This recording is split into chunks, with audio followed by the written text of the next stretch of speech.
was actually up in Norfolk trying to write a novel. Just proof I'm shallow all the way through. I came down to London. And have you always been working in the creative side of things, or did you kind of start in a different discipline and then move towards creative? I started as a trainee copywriter in those days. If you've got risk-averse clients or bosses or whatever they are, how do you convince them to do something really, really creative and different? It's only a risk if you think that you are going to make a bad decision.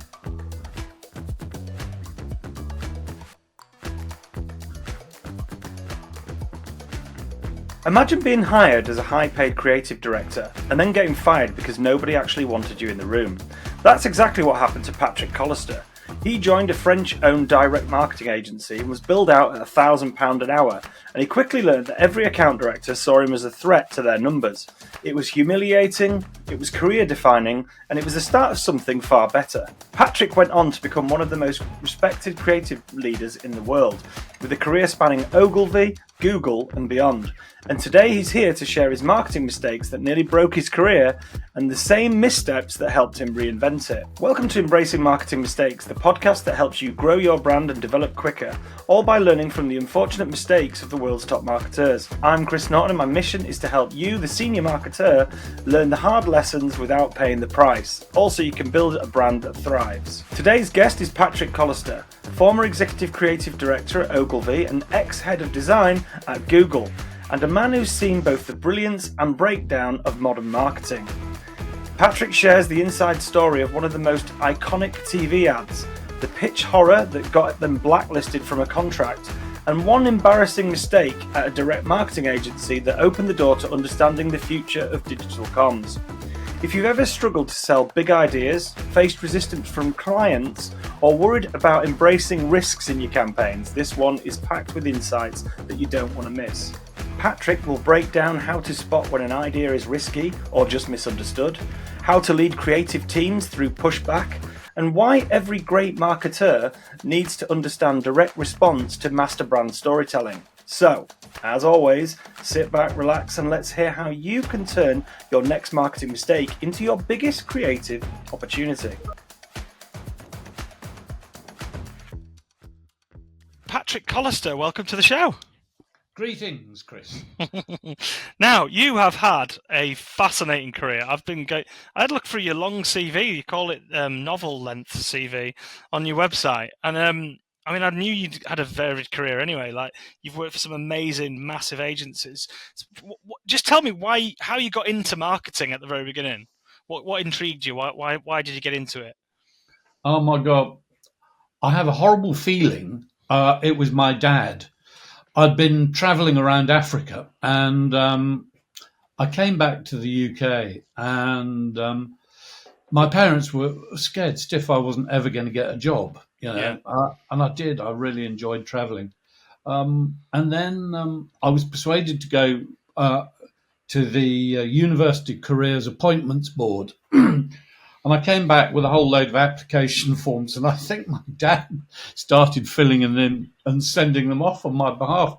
But I got a letter back from an agency called Ogilvy, Benson and Mather, inviting me in for an interview. And so that's where it all started. I swear, I think it was my dad. What a way to start, though. Ogilvy, he's like the number one, wasn't it? It was amazing. What was it like to work there then? Well, it was Ogilvy, Benson and Mather, and at the time, what was it like? Well, it was absolutely bloody amazing. I was in London for the first time ever, and what happened was I was actually up in Norfolk trying to write a novel, and just proof I'm shallow all the way through. I came down to London for a party. A mate of mine was throwing a party, and he was working just off Bond Street. And he said, let's meet. And he named a little cafe in South Molton Street.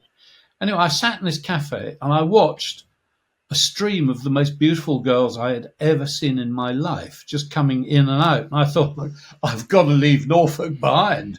This is where it's happening. Anyway, I heard later that just by chance, the Lucy Clayton modelling school happened to be next door to this cafe. But anyway, I thought. Is that why your mate picked it? Yeah, absolutely. I thought I was going to be surrounded with beautiful women.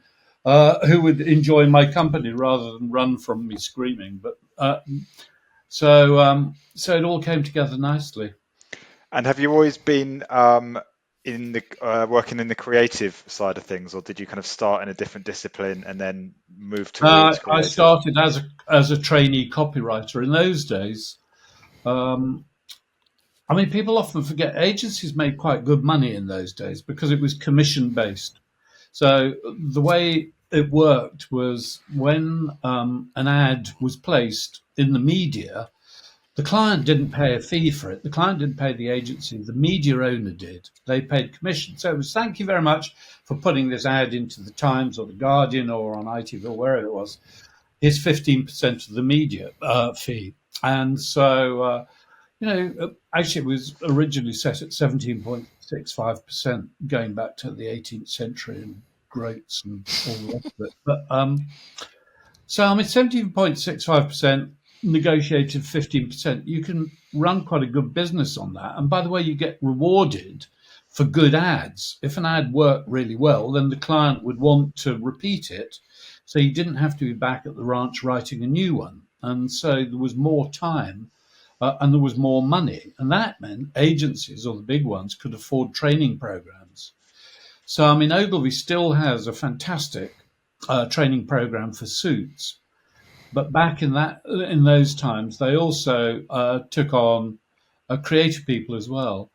And there were two other agencies did it, JWT and McCann's. And so I had to do something called a copy test, which was basically like O-level English, describe a delicious dish and write an autobiographical piece. And so I wrote me O-level English piece. I sent it off. And I got a letter back inviting me in for an interview. And the creative director said to me, well, the reader's report here on your copy test. This is my impersonation of Dan Ellington, who was the creative director at that. Yeah, it says either this boy will be a brilliant lateral thinking copywriter or a boozy toad. And then he looked at me. What's a boozy toad? He said, which one are you? And I have to say, sadly, I never was a brilliant lateral thinking copywriter. I had to work very hard at it.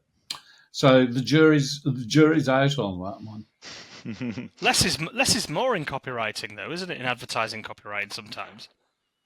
Well, only sometimes. I mean, as the great Howard Gossage once said, people will read something that interests them, and occasionally that may be an advertisement. So long copy ads back in the day told people long stories about products and about brands, and if they were interesting, then people would happily read them.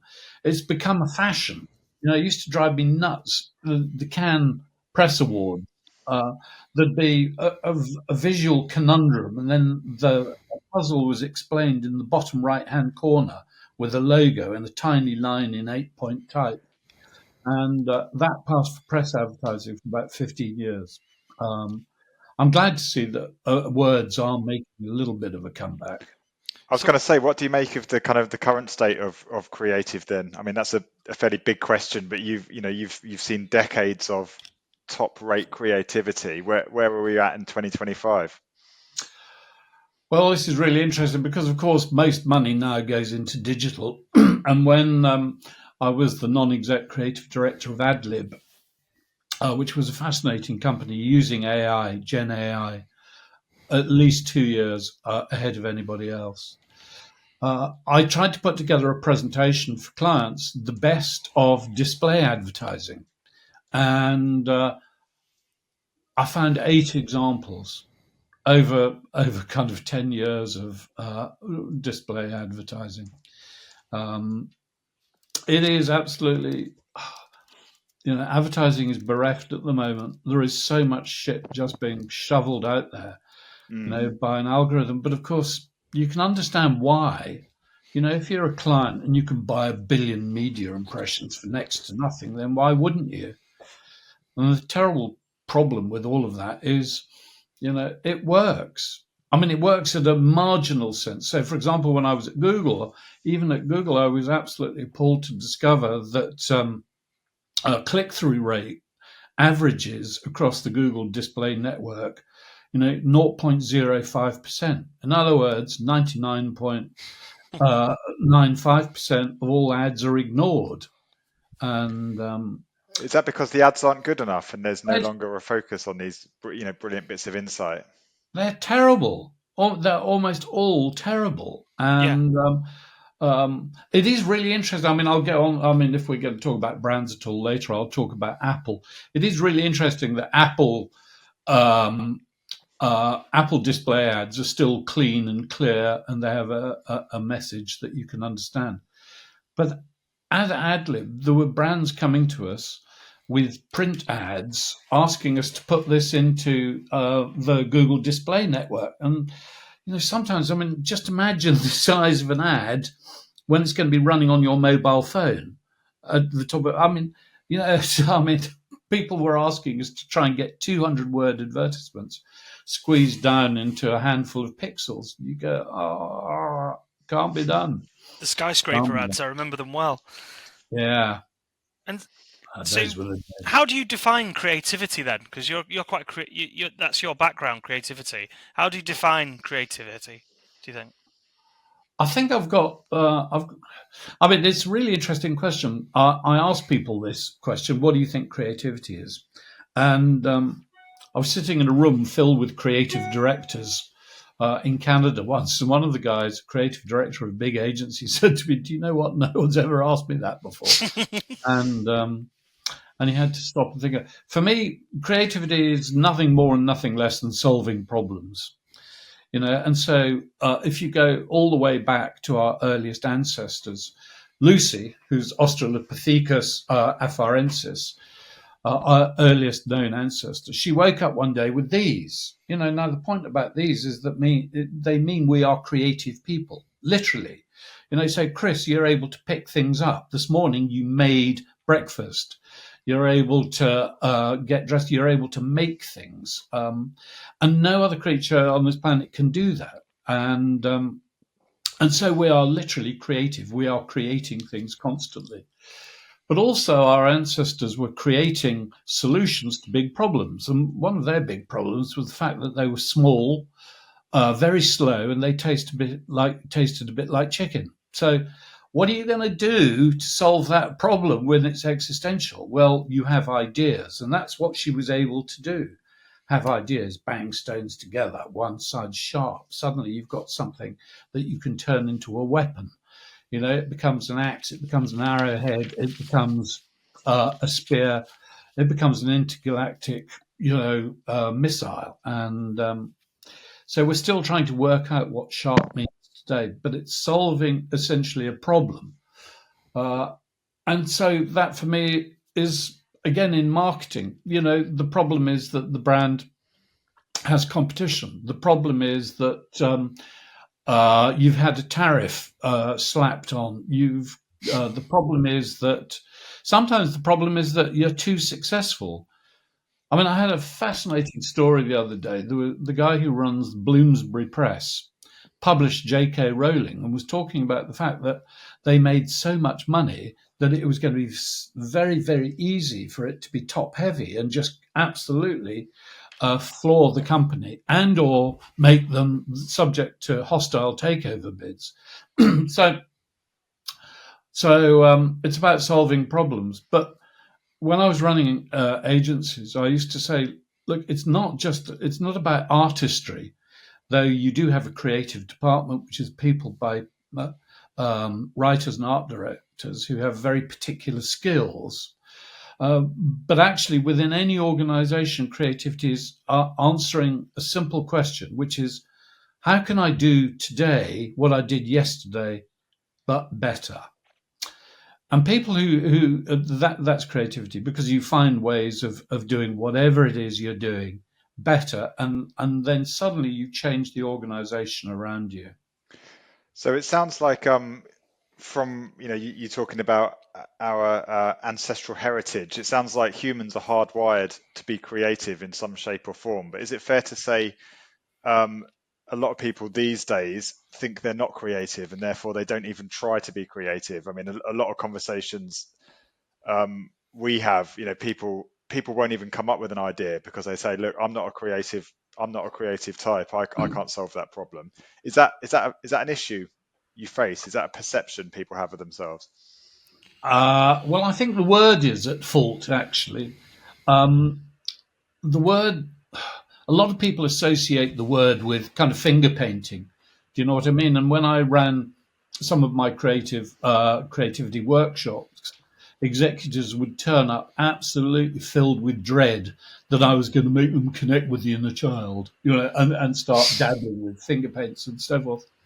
Whereas if you talk to people about innovation, if you talk to people about improvements, then they're very happy to talk about that, and they're very happy to talk to you about their role in making those improvements. So creativity itself embarrasses people, um, whereas which is daft because actually it is an innate human ability. We are all creative. I get really cross with people. I say you may not be able to draw like Raphael, but for example, when I was the creative director at Ogilvy, I had two people in the studio, both of whom who could draw brilliantly, and both of whom were about as creative as a brick. What they had was a facility, um, and so a lot of people mistake creativity for the ability to write music or paint or whatever and put it into a niche. It's not. It's solving a problem. And that kind of artistic creativity is when certain kinds of people feel the need to express themselves in ways that they hope other people will understand because it makes the human condition feel better for both of us, both parties. Often the most creative idea is quite risky. Like the best ideas are quite risky. So if you've got risk-averse clients or bosses or whatever they are, how do you convince them to do something really, really creative and different? How have you done it? Well, they're not risky. I mean, honestly, I have no idea. I mean, I had a wonderful conversation some years ago with the blessed John Hegarty of this ilk, who is the most marvelous man. And he was saying to me that he thought Risk sounded like an indie band from the 70s, or Risk Management. I mean? Because it's meaningless, like Curved Air. It's not risky. For people, you're making a decision based on gut instinct and experience. And by and large, those two things will help you make a decision. I think what you're really talking about in terms of risk management is fear of making a decision. And it is really fascinating, isn't it, that actually the most instinctive, the best marketing directors don't stay in marketing for very long. They move into general management. The reason for that being is that they aren't afraid of making decisions. Let's go with it. So, I mean, for example, we're going back a bit now, but the great Anthony Simmons Gooding started as a marketer. He bought, at the time of the 3-day week, a Stella Artois reassuringly expensive campaign. This is when people were struggling to earn a living, when the country was on its knees. And most people would have advised him not to run the campaign because it sounded tactless and unsympathetic to people. But actually, he ignored them because his gut instinct told him to. And for the next 30 years, he turned Stella Artois into a massively successful brand. And so it is. It's about decision making. It's only a risk if you think that you are going to make a bad decision. And talking about that, bad decisions or creativity, one of the reasons I got you on the show is because of your you made one of the ads that is iconic to me, and it wasn't plain sailing with that either, was it? To the creative process. Do you want to tell us which advert I'm discussing? Well, magnificently. You're talking about an ad that suddenly was getting airtime only only about 6 weeks ago, even though I wrote it back in the late 80s. But it's for milk. Accrington Stanley, two little boys have been out playing football and they need a drink, and the kid reaches for a bottle of milk, and his mate says, "Milk." Ugh. And our little Liverpudlian lad says, Ian Rush says, "If I don't drink enough milk, I'll only be good enough to play for Accrington Stanley." Accrington Stanley, who are they? Exactly. That's right. And every time Accers played, God bless them, that's what the visiting supporters would chant. Accrington Stanley, who are they? Exactly. But Accrington Stanley actually grew to love the association over time. And but originally, it's so interesting, all of that. It's gone now. It was the National Dairy Council and Margaret Thatcher. Milk Marketing Board as well, was it? Exactly. That's right. And Margaret Thatcher privatised milk. In fact, when I was a student, she was called Thatcher Milk Snatching. Really? We used to get kids used to get half-pint bottles of milk every day at school. Yeah, I remember. The government paid for that, and then that was Margaret Thatcher who denied us the ability to grow up healthy and strong. Anyway, she also did for the Milk Marketing Board and later. But anyway, they existed, and that's what we're trying to do to get people, the mums, to buy more milk. But when I first wrote the script, Ian Rush was the great player of the day, played for Liverpool, and so I had this idea about Ian Rush. Ian Rush says, and in the script, Ian Rush says, "I'll only be good enough to play for Everton," who, of course, on the other side of town. And my producer said, "Well, look, we've got to ask Everton's permission." So he got in touch with Everton, said, "We've got this milk script. It says, Ian Rush says if I don't drink enough milk, I'll only be good enough to play for Everton. Are you all right with that?" And Everton said, "No, we are bloody not, on your bike." Anyway, dear Roger Shipley got in touch with a number of Premier League clubs who all said pretty much the same thing. And then he had the genius idea of going to the very bottom of the league. And I think actually Accrington Stanley had just dropped out, which they did briefly. And that's how it got to be a much, much funnier, much better ad. Accrington Stanley is just funny as a word, as two words. And everybody remembers the exactly. Yeah, exactly. Because...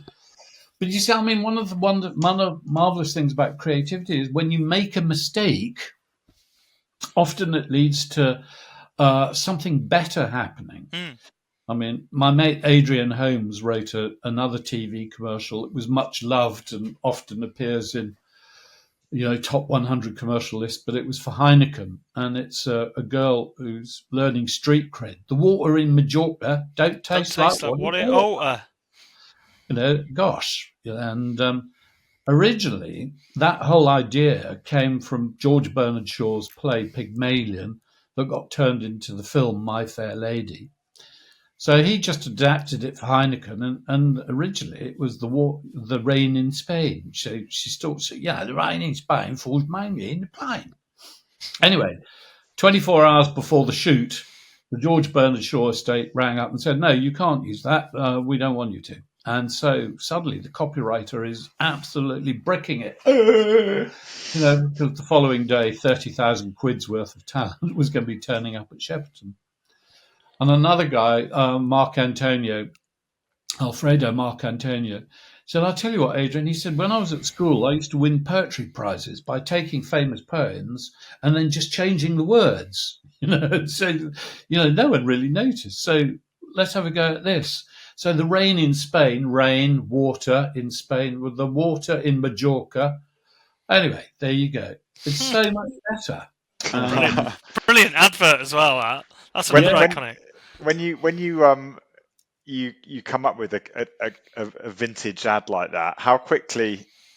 When do you really, like the milk ad? How quickly did it become a kind of a legendary ad? Do you get a sense straight away that it's going to, it's popular, or is it years later you look back and think, wow, that was good? What do you think?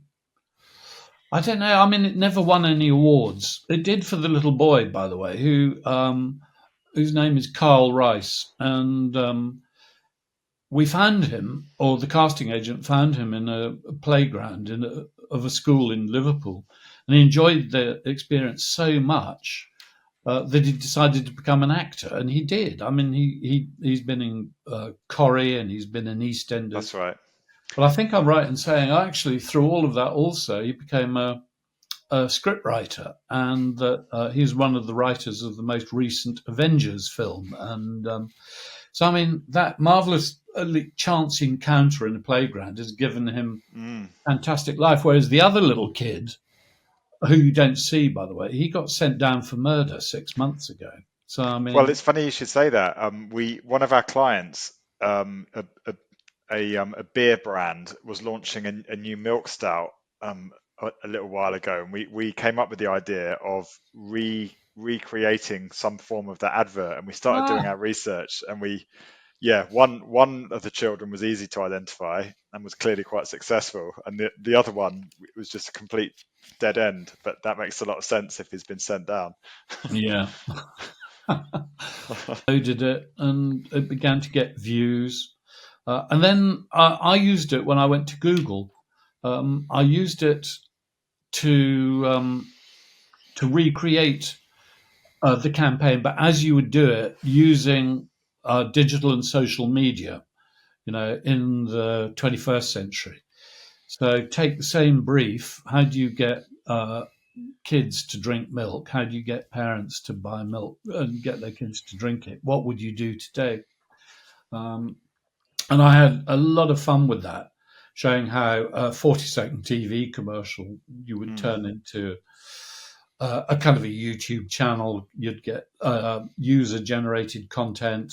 You'd have curated content as well. We'd get Ian Rush, by the way, gloriously, I think, is the director of football for schools at Liverpool. So he still has a role there. I think he's still the top scorer as well. Get him back involved as well. You are? Isn't he still the top scorer of all time as well, I think, Ian Rush? It wouldn't surprise me. Yeah.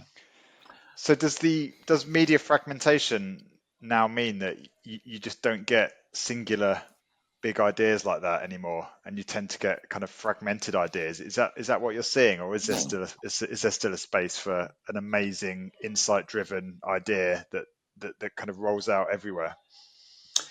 Well, it's really interesting you should say that, because I began to notice CMOs opting for sequences of small ideas rather than buying a big idea about 3 or 4 years ago.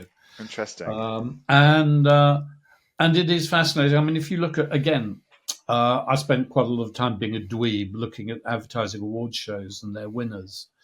And I found it really fascinating at Cannes last year. I could find only 2 big ideas among the, I think it was 890 award winners. And what I mean by that is an idea that has legs, that will run across different channels. And the 2 big ideas were, one of them was Kit Kat, and there's an idea that's been running since, I think, 1947, have a break, have a Kit Kat. And the other one was Apple, and it was shot on an iPhone. Now, shot on an iPhone is a really big idea, and they've made it work in film, in social, in print, because all it is a demo.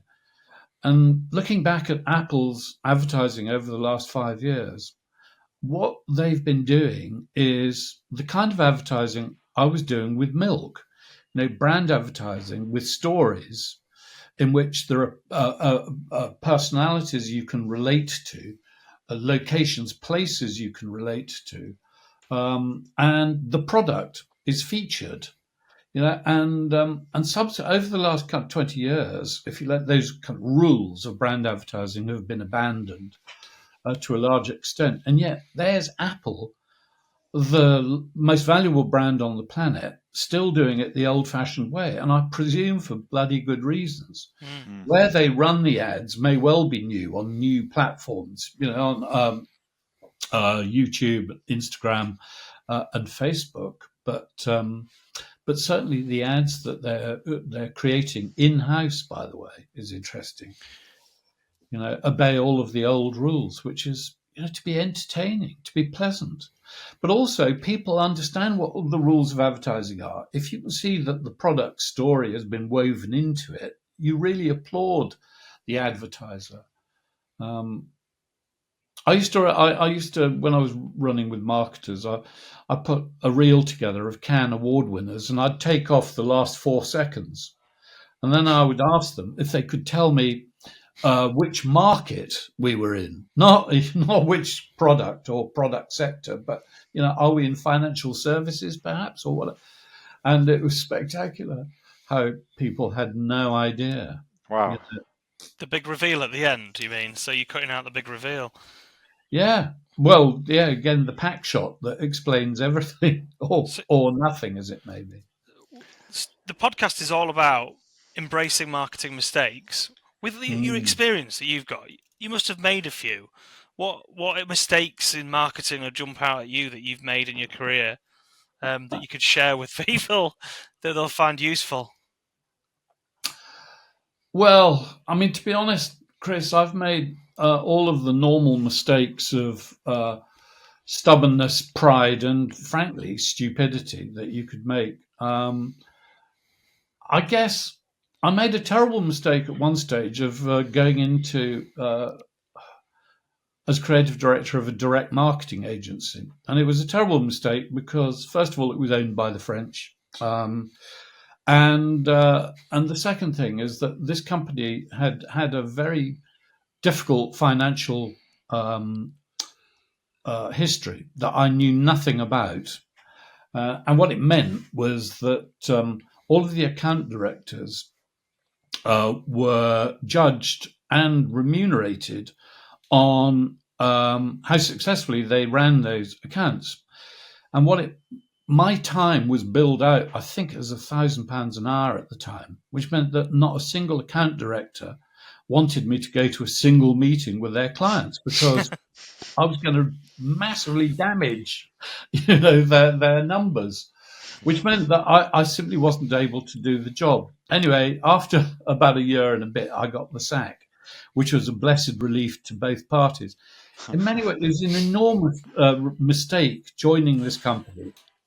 But on the other hand, what it did do is that it opened me out. It opened up direct marketing to me just at a time when direct marketing was coming out of being, what people disrespectfully called folding shit, but into, as a result of the digital age, becoming almost all communication, all advertising, is now direct. I mean, if you haven't got a URL and if there isn't a whole series of consumer experiences that comes out of your communication, then you're a bloody idiot. So I made a terrible mistake. I earned less money. I got fired. I was humiliated and embarrassed, but it was brilliant. And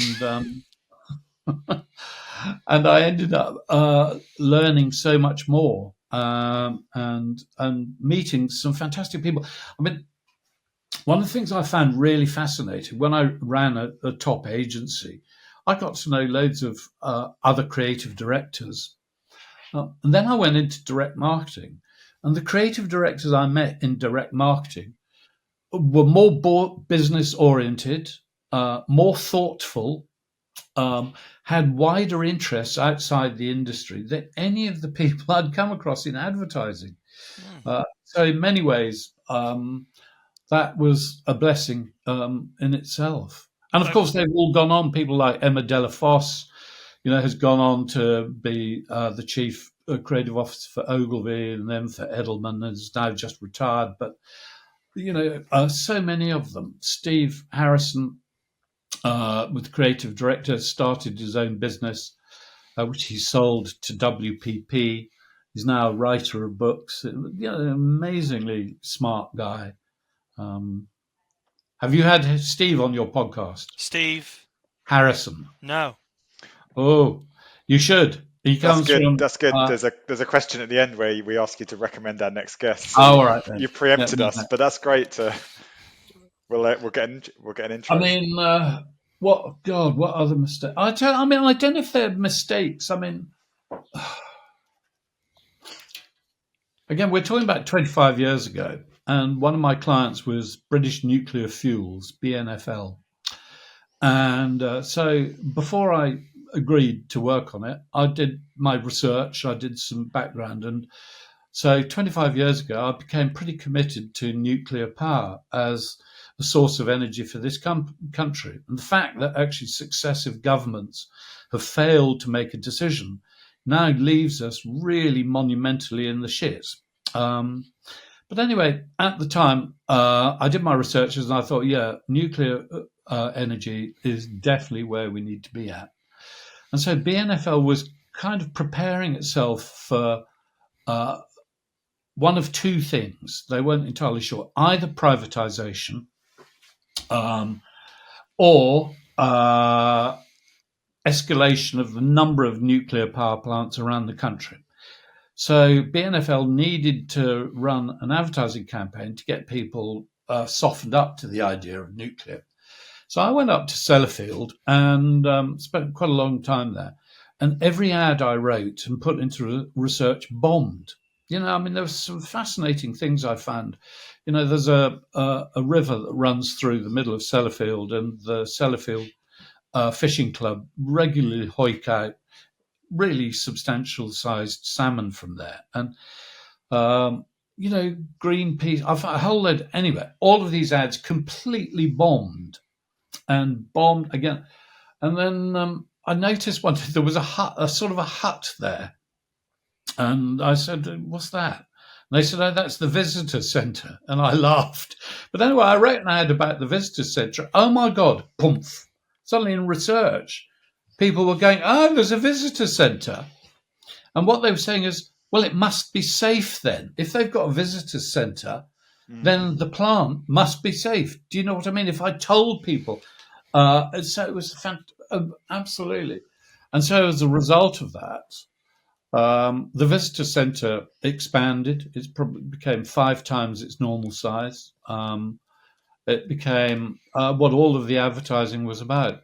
And I'm afraid I shouldn't have done this, but I did. I punched air the day Sellafield overtook Wordsworth's Dove Cottage as the major tourist attraction of the Northwest. And my first job was actually working in a visitor centre for a nuclear power station. Really? Yeah, in communications. Yeah, I used to do the PR for it, and it was in Heysham 1 and Heysham 2 that were they built the power stations next to the sea, and to build them, and obviously they're a bit of an eyesore. So what they do is they build them, and then they built like a beautiful nature reserve, and they build a stunning nature reserve with all the areas that they've dug up, and then they bring wildlife in, and then obviously they put a visitor centre, and it was all education about how great and clean nuclear power was, and it was like really, really good, and we had some amazing days. Lots of schools came down, and this was about 25 years. It's about the same time, Patrick. Yeah. That was my first job, and I know what you mean, because at that point, nuclear fuel was powering the about a fifth, I believe, was nuclear energy, wasn't it, of our mix?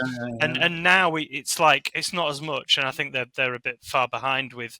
Where, yeah, like you say, a lack of investment from various, whether it's the Tories or Labour or whoever's not investing, they keep delaying to build smaller. They're building smaller generative power stations, but it is a great thing. But everybody's terrified. They were terrified of it, weren't they? Well, one of my favourite moments, I heard they told me that a Frenchman had turned up at the visitor centre. And he was saying to them, can I see the radioactive man, please? And they said, what? He said, no, I have seen it. The radioactive man. He has light all around him. He's a bit like Ready Breck, if you remember. Yeah, I remember that. He said, what are you talking about? He said, no, I have seen this. And they said, where? He said, I've seen it on the news. And eventually they worked out he'd seen a sketch on Not the 9 o'clock news. And he thought it was real. Yeah. The Ready Breck man, to say that. What a great bit of branding that was, to make the Ready Breck man full of energy from his porridge. Yeah, exactly. It was. If only it worked. Yeah. If only it worked like that when you have porridge. Patrick, what you sort of fast forward to I'll start that. I can't speak. That's a marketing mistake right there. We'll clip that. Yeah. Fast forward to today, you teach the art of creativity, don't you, to organisations and individuals. Now, looking at some of the courses you do, one of the things that caught my eye was a topic around wild ideas that lead to innovation, and kind of digging deeper into that. Some of these specific creative techniques you can actually encourage people to use to come up with truly innovative ideas. Now, do you want to talk us through a few of them? I mean, the first that caught my eye was the idea that we need to be better at defining the challenge before we can even start to think about a creative solution. What do you mean by that? Oh, I suppose I'm just ripping off Einstein here. You know, Einstein said if I had just 10 minutes left to save the world, I would spend 9 minutes considering the problem. And and it's absolutely right. Yeah, reframing the nature of the problem is absolutely right. God, examples are not flooding into my mind right now. There are loads. So this is about really scrutinizing the brief, is it, first and foremost, and trying to understand what the real problem is? Yeah, it is. I mean, I guess the best story about this is space. And when the Americans put a man up on the moon, one of the things they discovered about zero gravity was that pens wouldn't work. So, I mean, the whole thing about putting an astronaut out in space is research. I mean, and so they need to be able to write. Anyway, the pens wouldn't work, because the ink just got absolutely, for some reason, gravity effect. And so they spent an estimated $10 million on the technology that would create pens that wrote in space. And Papermate then became the brand that used that technology and all the rest of it. Anyway, when the Cold War ended, Russian astronauts and American astronauts got together. And the Americans said, well, we discovered our pens wouldn't write in space, so we created the technology to make pens work in space. And the Russians said, yeah, we had the same problem. We used pencils. And so... You're talking about ballpoint pens, which is it amazes me how much technology actually comes from space. Like, because someone told me the other day, where was it talking? We were talking about this. You know, the power drills and your batteries that you replace. They were all invented because there's obviously no electricity in space. Freeze dried coffee invented because of space. I mean, it's their fault. But there's probably millions of things that have been invented just for space. Which is surprising given what a niche concern people actually being in space is. I mean, it's a tiny fraction of 1%, isn't it? Katy Perry. Yeah. But I remember talking to somebody once about British Airways, and British Airways had put a brief into the ad agency to write some ads about their new wide-bodied seats in business class. And so one of the techniques I teach in terms of writing a better brief are the 5 whys. So the first why is, well, why are you making wider-bodied seats? Do businessmen have bigger asses than they used to have? And to which, well, no.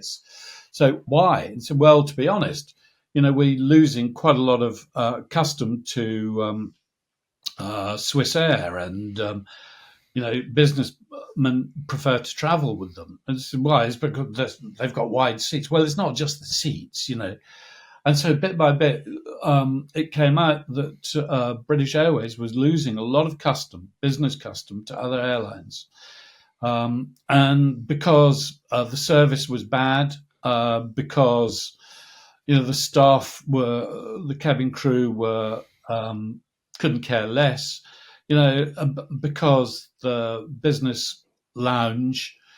For example, Swiss Air, when you got off at Swiss Air Heathrow, you could shower, and so there was an arrivals lounge. British Airways didn't have that; they had a departure. So there were a whole load of reasons, and the agent said, "Look, we can write a campaign for wide-bodied seats, but that's not the problem. The problem is that actually you're delivering a shit service. And if you really go back to basics, then that's where you need to start rebuilding from there. And so didn't that take a lot of research for you to figure that out, though? I mean, from a brief, you're going to have to do a lot of research to figure out that actually this isn't the problem. That's really interrogating the brief beyond where you've gone there. You've gone and used the different airline and compared them and compared the services and then looked at the departure lounge and how you're being treated. I mean, that feels to me like Chris, that's what marketing is, for God's sake. Yeah. But the trouble, I mean, in the old days, what happened is that there weren't that many marketers, and they used to get their agencies to do their marketing for them. Now you've got enormous marketing departments, and you rather hope that people would be doing this. But I'm absolutely, I'm gobsmacked by the number of marketers who just want to remain invisible and just work on tiny little projects, and anyway, yeah. You've just alienated about a third of our audience there. Well, Everyone, let's bring it back. So I'm fascinated by, and I know it's hard to pinpoint just one technique that will generate brilliant ideas, but I know there are different techniques. Once you've defined the problem and got to the heart of the real challenge and all this stuff, what workable techniques would you recommend for a team that perhaps don't consider themselves terribly creative?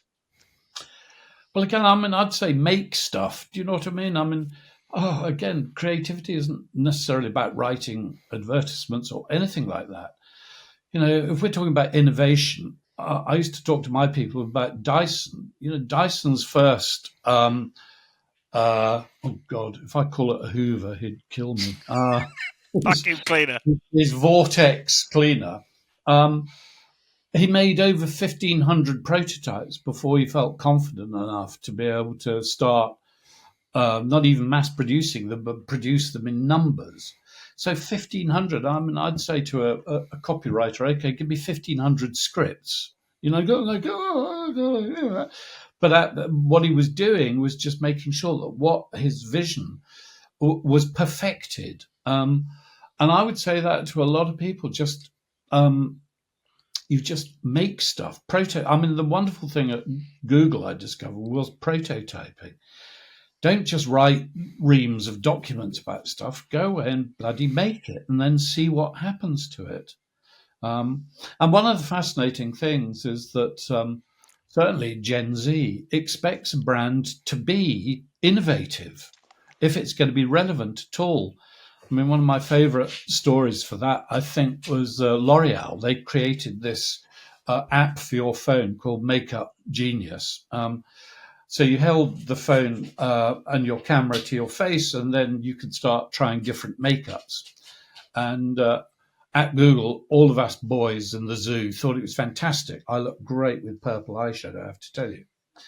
In the wider world, it wasn't. It was a bit of a disaster. I think only 200,000 downloads, and so L'Oreal were a bit miffed by that. But then elsewhere in the forest, they were doing a brand survey, and young people were going, "Oh yeah, Makeup Genius. Look, I know what makeup suits me, so I didn't download it. But the fact that they're doing all of this cool stuff with technology, they're my kind of brand. Bang, and as a result of that."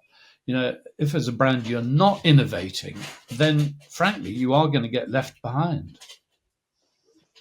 Nice. And how does that and how would one apply? Well, okay, put it this way: as a marketing team, as a comms team, is there still a place for the brainstorm? And I know that's something of a cliche. Let's all get around a table and try and come up with some great ideas. Do you is it important to still hold brainstorms? And if so, what should we do in a brainstorm? How do we get the most from it? Yeah. Well, there's a lot of argument about this. To be honest, I think brainstorms are great, but you need somebody who is a trained facilitator to do it. I sat in a brainstorm once where a very senior person in the agency strode in and said, "I've had a fucking great idea. Now I want to brainstorm it for the next half an hour." And so everyone just sat there. And then after 10 minutes, he went, "Well, you're all useless," and straight out. That's how Will runs his brainstorms, to be honest. I feel seen. But it is true. An idea has to start in one head. But actually, I've been in rooms where someone's had an idea and then 5 minutes later, no one could tell you where it started or who it started with. And then the build, and that's really exciting. And again, I have to say that as a creative person, learning humility, which I did, how your ideas can be taken by other people and criticism applied to help all of you make it better. I mean, at the moment, I'm trying to write a novel, and I've written it. And I know that it's good in parts, and I know that it's terrible in parts. So I've become part of a writers group for just 4 weeks, and people are taking my work apart, but they're doing it in order to be constructive. Again, the paradox. And something much better will come from it. So yeah, I always loved brainstorms. But then encourage people to go away and take what they thought was really powerful that had happened and work on it. And it would be amazing what people brought back and how different the gifts they brought back were. I'm curious what you do after a brainstorm then. So typically you end up with 5 or 6, and you might qualify them red, amber, and green. Let's say you end up with 5 or 6 ideas that feel like they've got legs. What do you then do? Would you delegate an idea to a person to further think about and work up and then reconvene? Well, this takes me back to where we started before, which is the whole business of leadership. Someone somewhere has to make a decision. I often used to think, agencies spend enormous quantities of time and energy on pitches. And most of those pitches really are shit shows because senior people are just locking horns. It's like rutting stags until, out of stress, a route emerges. Whereas actually, if at the beginning of the process somebody defines a direction and you just pursue it, rightly or wrongly, you still end up with a much better pitch. And so decision making, and again, in marketing, CMOs, those who've got a really great hunch, for the brand and instinct for it, know which of the rules they can break. And certainly in terms of kind of brand extensions, where you can go and how those are going to enhance the brand. And so it's about decision making. And it's not about risk. Going back to risk, John Hegarty always used to say to clients, "Look, I'm not going to talk about risk." He said, "Do you want to have a risky day? Of course you don't. Do you want to go and see? Do you want to have a risky meal because you don't know what's going? Of course you don't." He said, "But if I say to you, would you like an exciting day?" You go, "Oh, well, on the whole, yeah, I would. Would you like an exciting campaign? Would you like an exciting idea? Would you like an exciting meeting?" You go, "Yeah, yeah, on the whole, yeah." And so you start, you embark on something optimistically, knowing that the outcome is going to be interesting, at least, if not startlingly innovative. I'd love to get John on the pod. Actually, I'll read his newsletter. He's brilliant. He's similar to yourself. He's a very different sort of creative thinker, isn't he? I have the greatest admiration for that man. I cannot tell you. The blessed Hegsy, he really is the most astonishing man. Not only did he build an incredibly successful company, not only did he make dozens of other creative people famous and rich, by the way, he's just remained an incredibly decent bloke. In the years I've known him, he's never turned down a request for help. He's been always there to help students, to help newcomers to the business. He really is admirable. So if I were you, I'd approach him. I'll have to drop him a line.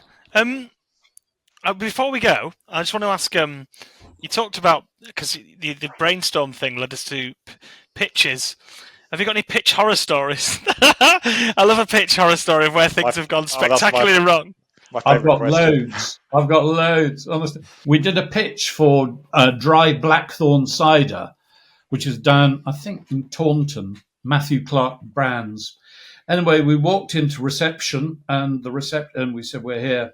I think that strangely enough, the marketing director was called Matthew Clark too. But anyway, we said, we're here to see Matthew Clark. And she looked up at us and said, oh, she said, right about this moment, I think Matt must be walking into your reception.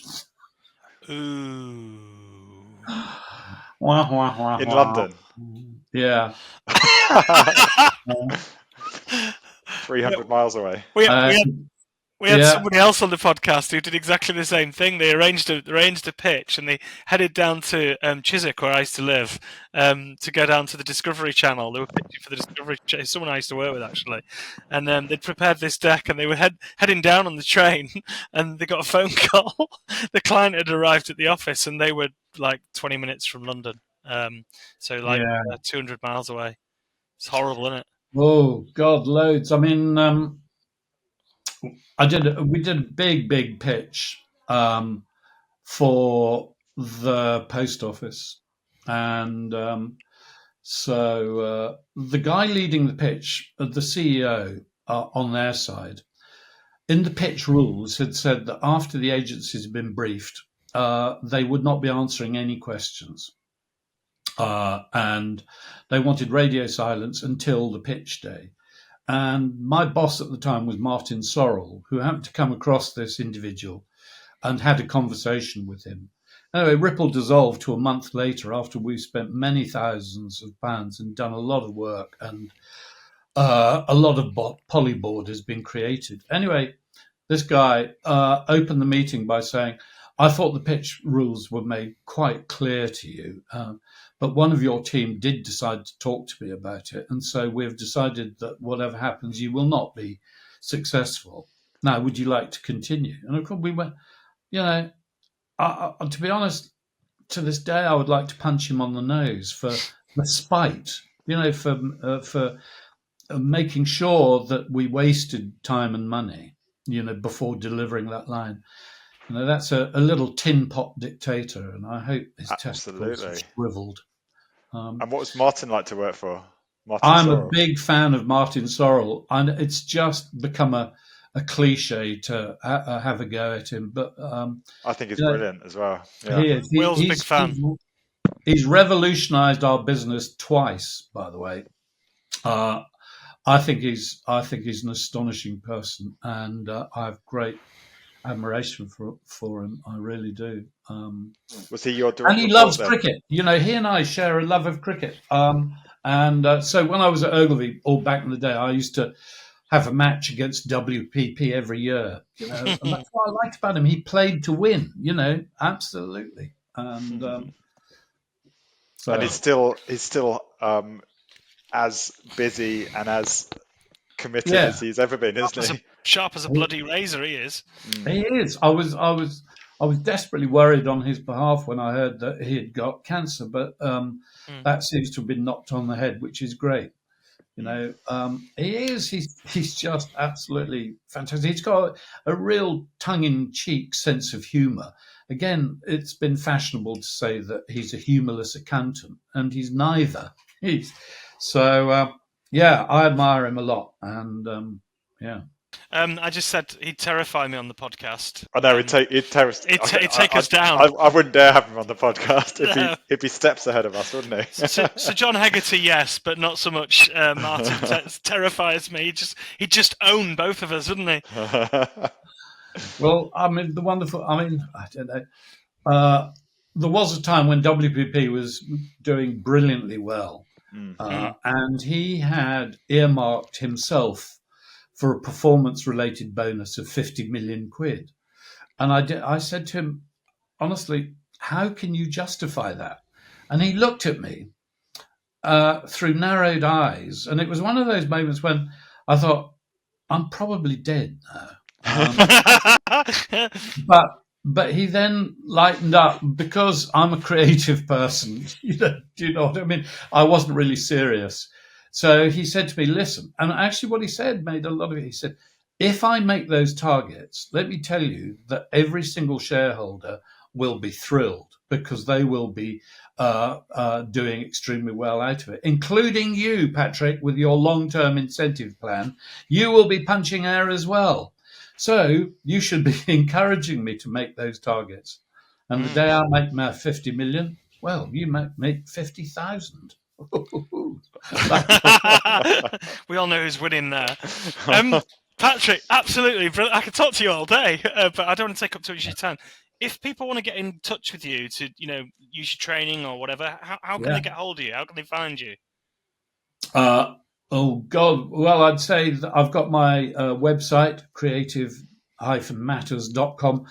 I haven't updated it for 6 years. So, I mean, quite often when I run courses on integrated communications, it's a case of do as I say, not as I do, I'm afraid.